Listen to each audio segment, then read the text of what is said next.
Hello everyone, my name is Lollipop and I'm currently the world record holder for Witch Act 1 in PoE2. The goal of this video is to give you guys an in-depth tutorial on how to get faster times on Witch. Whether you're just a casual player looking to speed up your league starts or a speedrunner trying to break the 45-minute mark like I did, this tutorial is the right one for you. Let's start off with the preparation that you have to do before your runs. Firstly, setting your game to a 21:9 resolution is highly recommended.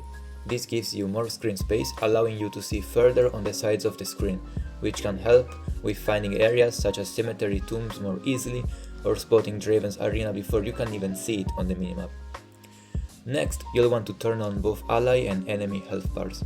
The ally health bars are particularly useful for keeping track of your SRS HP later in the run. As for enemy health bars, they're simply good to have on at all times, so there's no reason not to have them on. In addition, I highly recommend adjusting your map transparency settings. Set your landscape transparency to 0% and increase the transparency slider to its maximum. This change makes your minimap much easier to read, especially when you're trying to spot specific tiles during the run.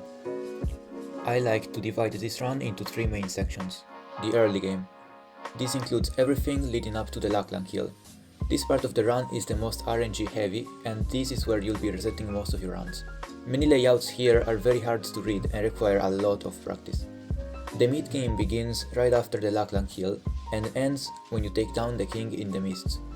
This section is really straightforward, and if you exclude Freithorn, everything is really consistent and the layouts are easy to learn.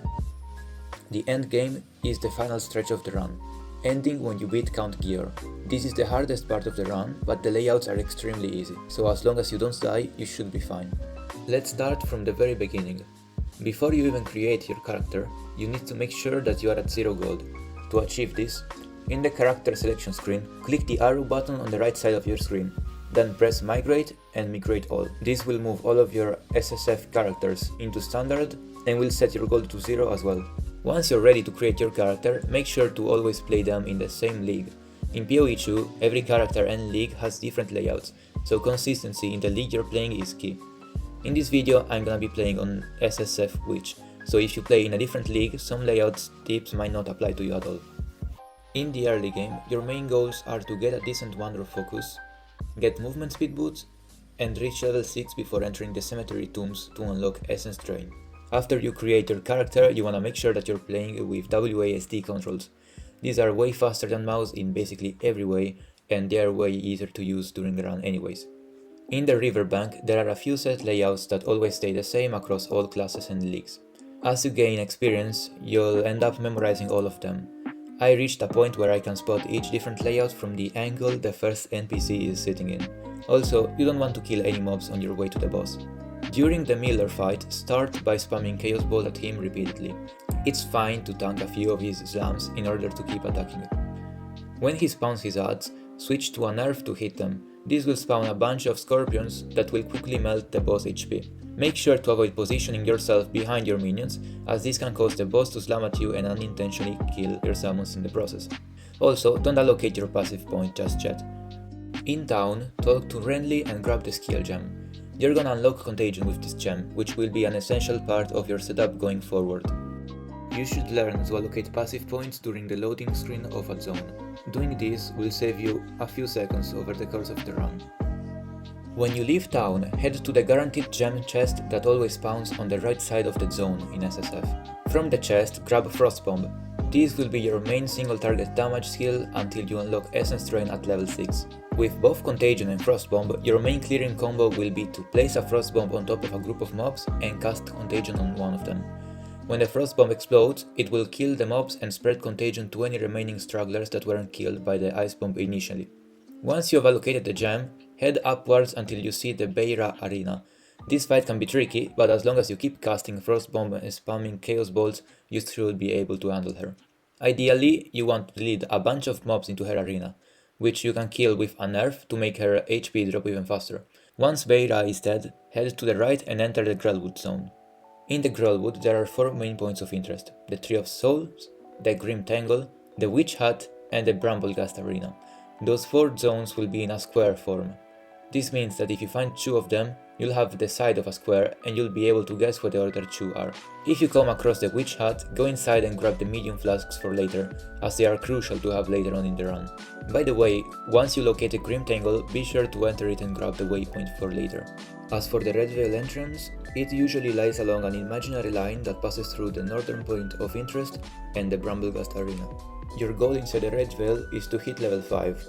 The Red Veil layouts are extremely complex, but they are learnable. However, I'm not gonna go over them in this video because it will simply take too long. Instead, I'm gonna release a video soon about how to read Red Veil perfectly every time. Make sure to turn up the sound effects in your audio settings. The obelisks make a distinct noise, which can help you spot them even when they're not showing up on your minimap. After you open the third obelisk, the Rust King will spawn. This boss is really easy to handle, however, the Rust King auto-attacks deal small but constant damage. Be mindful of these draining effects throughout the fight, as it can add up over time. After defeating Rust King, grab his loot and head back to town. Once there, talk to Renly to pick up the rune spikes. If you haven't gotten them already, check Renly's shop for movement speed boots, as these are straight up at 2 to 3 minutes time save during the run. Then, portal back to the Grellwood waypoint. You'll need to insert the rune spikes into the runic seals. As soon as the spike enters the seal, try rolling. This can sometimes skip part of the animation, saving you a bit of time.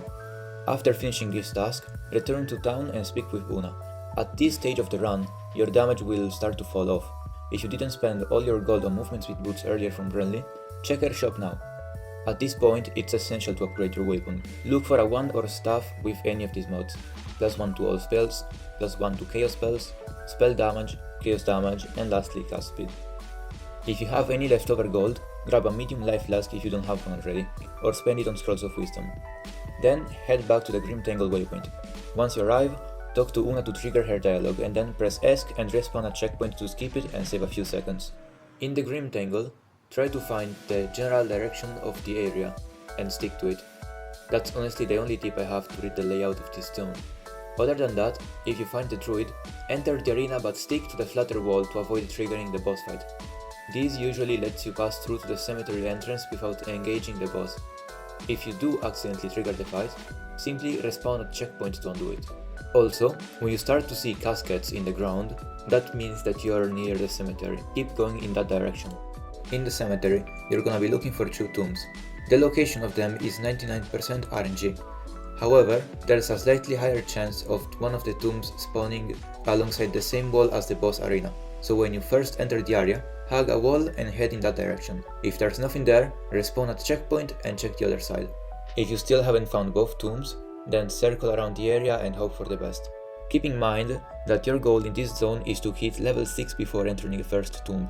As soon as you hit level 6, you'll want to allocate the big spell damage / int passive in the tree and spec into Essence Drain with the level 3 gem that the Rust King dropped before. Replace a nerf with Essence Drain, and from this point on, your clear will revolve around casting Essence Drain, followed by Contagion. It's important to cast Essence Drain first and then immediately follow up with Contagion. This is because if you cast Contagion first, another mob might step in front of the Contagion mob and ruin your combo. Once you find the first tomb, don't enter it straight away. Instead, keep searching for the next one. When you've found both tombs, head to Asinia's tomb and use your checkpoint travel if necessary, and enter it. If you have a really good wand, there's a chance that you might be one-shotting the mobs with Essence Drain before you can even get the chance to cast Contagion. If that happens, it's perfectly fine to unequip your wand for a little bit to reduce your damage. In Asinia's tomb, the layout can be tricky at times, with a lot of dead ends that may throw you off. The best approach is to focus on heading as far from the entrance as possible. Typically, corridors that seem like they'll loop back to the entrance actually do just that, so don't waste too much time retracing your steps. If you happen to find the haunted treasure chest, it's definitely worth killing the rare mob guarding it. The reason for this is that it drops a guaranteed support gem, which gives you a nice power boost early on against cemetery bosses. If you drop a support gem anywhere, in the early game or mid game, you should spec it into Swift Affliction and Control Destruction. As for the Asinia fight itself, it's pretty straightforward. All of Asinia's attacks are easy to dodge, and the key here is to not get too greedy with your damage output. Keep an eye on her movements to avoid the Ghost Barrage attack, which can catch you off guard if you're not careful. Once you defeat Asinia, grab her loot and then use checkpoint travel to head to Draven's tomb. In Draven's tomb, the layout is basically a square, with the entrance located on one of the edges. The boss arena will almost always be on the opposite side of the square from where you spawn. The best way to navigate this layout is to go to the center of the map. Then draw an imaginary line from the start of the area to the center.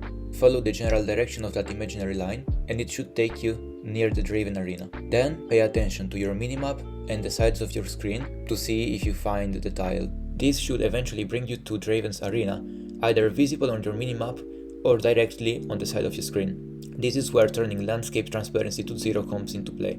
Once inside Draven's arena, aim to be level 7 or 8 for optimal efficiency.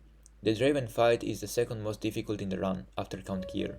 I recommend bringing a medium life flask and standing really far away from him, spamming your essence drain.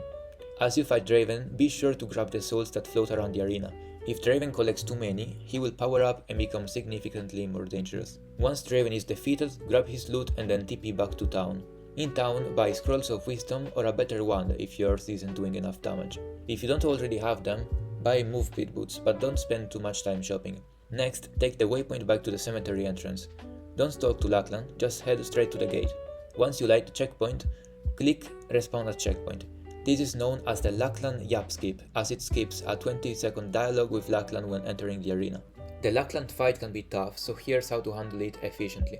Constantly Frostbomb Lachlan to slow him down and spam Essence Drain for consistent damage. Circle around the pillar in the center of the arena, using it as cover. When Lachlan prepares for his foot stomp attack, he will spawn a soul that moves in spirals and creates frozen ground on that side of the arena. This is dangerous because it doesn't allow you to move around the pillar anymore. So to stop that, when you see him doing this attack, position yourself behind the pillar. This should cause him to stomp inside the pillar, hopefully preventing the attack from affecting the arena. Once Lachlan is defeated, loot his drops, but drop Count Lachlan's ring. Normally, you're supposed to bring this ring to Unas to revive the hooded one, but this triggers a long animation that you want to skip. In the Lachlan fight, you're guaranteed to get a level 3 gem drop. You usually need this gem to beat your Flame Wall, but if you already have a gem from earlier in the run, you can use that to get Flame Wall and use the Lachlan gem to get Shield Charge instead. Also, during the run, you're going to be looking for any shield with low strength requirement. When you find one, place it in your secondary weapon set for later in case you end up getting the shield charge setup. The extra speed from the shield charge will save around 30 seconds during the rest of the run. Keep in mind that you'll need 16 strength to use it, so if you'd have no strength in your gear, you're probably gonna have to wait until you kill Crowbell so you can get the strength through your passive tree. The Lachlan kill marks the end of the early game, and now you're heading into the mid-game. In the mid-game, your main goals are to clear efficiently. You wanna continue moving through the zones as fast as possible while clearing monsters with your ED contagion chains. You also want to find a greater life flask, as this will be incredibly important during the manor. And as your XP goal, you wanna try to be level 12 before King of the Mists, but level 11.5 is fine. After defeating Lachlan, you'll move on to the hunting grounds, which has 4 main points of interest: the Crowbell Arena, the Freytorn entrance, the Ogham Farmlands entrance, and the Druidic Ritual. These points of interest are spaced evenly along the hunting grounds walls, so your best approach is to run a circle around the edge of the area. Here's how to approach the different scenarios based on what you encounter first. If you find the Ogham Farmlands first, enter it immediately, even if you haven't found the others. In this zone, you'll be able to level up a lot and get the 2 passive points from Una's loot really early, which will make your fight against Crowbell faster. After you clear the farmlands, you can return to the hunting grounds through the waypoint in Ogham village. If you find the Crowbell arena before the farmlands, kill Crowbell right away. Don't hesitate or try to find the other points first, as defeating Crowbell early will make your progression smoother. If you find Freytorn, go ahead and enter it to grab its waypoint. Afterwards, teleport back to the hunting grounds waypoint and continue searching for the farmlands or Crowbell. If you wanna get a really fast time, the Druidic Ritual is not worth doing, so skip it. Since I don't know which order you're gonna do your points of interest, I'm going to explain them one by one. The Ogham Farmlands is pretty straightforward to navigate, but there are a few tricks to make it smoother. Upon spawning, head southwest. Your first objective is to find Una's loot. There's often a wall blocking the direct path to Una's loot. If you encounter this, shift your path to the side farms to navigate around the wall. Once you have the loot, keep heading southwest towards the exit. Most of the time, the exit is in the same direction, but occasionally, the game throws you a curveball. If you hit a big wall blocking your way southwest earlier than expected, that's a good sign to switch directions and head southeast instead of wasting time running into the lands. If you come across the crop circle, take a second to jump in and kill the rare wolf. It doesn't take much time, especially if you keep moving towards the exit while you fight, and the damage you get by getting a level 4 essence drain is definitely worth it. Once you finally reach Earlygame village, make sure to grab the waypoint and give Una her loot in town. While you're there, you can check her shop for a greater life flask or maybe a better wand or focus if you still need an upgrade. The Crowbell fight is really easy, but there's one key trick to make it even faster. While you're working on his first phase, lead him toward the next arena. This way, once his first phase ends, he doesn't waste time walking all the way over. As for his attacks, they're easy to dodge, just roll around him right before he swings or charges up. Wraiththorn is where luck plays a big role in the run and it's notorious for ending attempts. The layout here is unpredictable and there's no reliable way to find all of the rituals quickly, making this one of the most RNG parts of the run. The best approach is to run a circle around the outer edge of the zone, since the boss arena always spawns near the edge, and never in the middle. Just try to balance the amount of mobs you're clearing with the speed of your exploration. Ideally, you'd always want to keep moving while mobs die to your essence drain contagion chains. This area is crucial for gaining XP. You need to hit level 11 before the King in the Mist fight, with level 12 being even better if possible. The King in the Mist fight is relatively easy, but there are key mechanics to watch for. The first phase is okay, just stay at a distance and spam essence drain. In the second phase, he introduces the Chaos Ball attack. It's easy to dodge but can one-shot you if it lands, so don't get greedy and prioritize survival over damage. Throughout the fight, killing the Affliction totems is vital. These totems only have 1 HP and can be destroyed instantly by any damage, but if you leave them alive, they'll add Affliction stacks to you, and after a short delay these stacks deal massive physical damage. Clear them as soon as they spawn to stay safe. When the king is dead, loot the skull and equip your new SRS gem. Hopefully you'll have a belt by now, so before leaving, grab a Sapphire Charm from Finn and check the ritual rewards. You might find a support gem or other useful items. Finally, portal back to town for the last time in this run. If you still don't have a greater life flask by now, buy one from Una. This is your last opportunity to visit town, so make sure you're fully prepared for the rest of the run. This marks the end of the mid-game and now you are heading into the endgame. In the endgame, your main goals are to avoid the chain dying. The mobs, especially post-executioner, start becoming extremely strong and it's very easy to get swarmed and die. XP wise, you want to get level 13 before the Count Cure fight, as this unlocks the 30% spell damage node in the passive tree. The Earlygame village layout is really easy. Start by heading west until the Earlygame farmlands entrance on your minimap is almost at the right edge of your screen. Then shift directions and head north. With practice, you'll naturally get a feel for the exact distance. In the Executioner fight, lead the boss to the very beginning of the arena. The ads he spawns always appear at the top of the arena, so by fighting near the entrance, you minimize their interference, effectively making the fight a 1v1. Once the Executioner is down, grab his loot and use his support gem for Last Wish. You could argue that the damage supports like Fire Infusion or Martial Tempo are better. However, the uptime that you gain in your SRS with Last Wish is, in my opinion, way too good to give up. However, if you dropped an extra support gem in this part of the run, definitely get Martial Tempo or Fire Infusion as it will boost your DPS by a lot.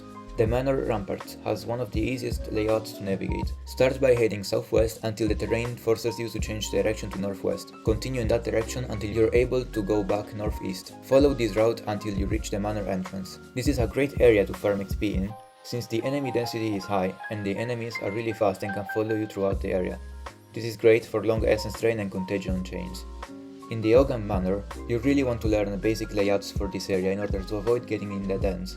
If you get into a dead end with a screen of monsters following you, you're dead. On the first floor, follow the right part until you hit a bridge. Then explore north in order to find the Candlemas arena. Keep in mind that there's a very rare chance of Candlemas spawning right before the bridge, so keep an eye out for that. As for Candlemas, this boss is very easy. Pretty much just move around him while keeping up your SRS and spam essence drain until he dies. Be careful of his fire barrage attack, this is the only real threat. When you see it coming, move behind him or roll out of his range to avoid being one-shot. Once Candlemas is down, head southeast until you find the stairs for next floor. In floor 2, you're going to try to head southwest until you find the bridge again. After that, pick either right or left and explore in that direction. If you're lucky, you'll find the stairs to floor 3, if not, then go the other way. The floors are short enough that even with bad luck you can recover quickly. Just don't die deep into the map or you'll lose a huge amount of time. Floor 3's layout is really easy. You want to head northeast until there's a corridor where you can turn northwest with a checkpoint. Try to attract as little mobs as possible while doing so, and avoid getting swarmed at all costs. After that, it's time for Count Gear. This is the hardest and riskier fight in the run, You should be level 13 before entering the arena, and you should try to have at least 300 life and some energy shield for safety. During his first phase, he doesn't pose much of a threat, just constantly move in circles around the arena to avoid all of his ranged attacks. And when he does his charge attacks, move away from him as he will do a big swipe dealing a lot of damage. When he turns into a wolf, you should always keep an eye on him. If he turns red, he's about to do his smash attacks. Stop attacking right away, and when you see the red circle, walk a few steps and roll to dodge it. When Gear hits half HP, he'll start a dialogue with Orianna. During this part, don't attack him, focus only on dodging. After the dialogue, he will enter the second phase. In this phase, he unlocks the Requiem on high attack. Gear will stand still and summon cold rays from the sky. These will hit the arena, and if you get hit by one and don't have a Sapphire charm, you will probably get frozen. If you do get frozen, there is nothing you can do and you will most likely die. Don't get greedy and focus on dodging. After you damage him enough, he will trigger his ad spawning phase. The way to survive here is to run in circles around the edge of the storm. The reason behind this, he always attacks you from the opposite edge of where you're standing on. So by moving in circles, even without rolling, you're able to dodge all of his dashes and not get hit. The rest of the fight is pretty much the same, except that when he's low HP, his Requiem on high attack will also apply Corrupted Blood, dealing even more damage. Throughout the fight, you want to focus on doing consistent damage to him. This way he won't have enough time to perform a second ad phase, saving you over 30 seconds. Lastly, before ending the video, here are the recommended splits you should have for every different ending time goal. Everything up to sub 50 is manageable with a little bit of practice. Sub 45 is where it starts to really get hard, and sub 40 is probably the human limit for this class. I will definitely go for it in the future. That wraps up this in-depth speedrunning tutorial for PoE2. This video took an insane amount of time and effort to create. I spent many hours researching every detail and laying out the information as cleanly as possible to make it easier to understand. If you found this guide helpful, I'd really appreciate it if you could like the video and subscribe to the channel. It helps boost the video in the YouTube algorithm, and hopefully it will bring more people into the speedrunning community we all love. Stay tuned because I'll be making tutorials for the other classes as well, once I snag the world record on them, of course. Thanks for watching and happy speedrunning!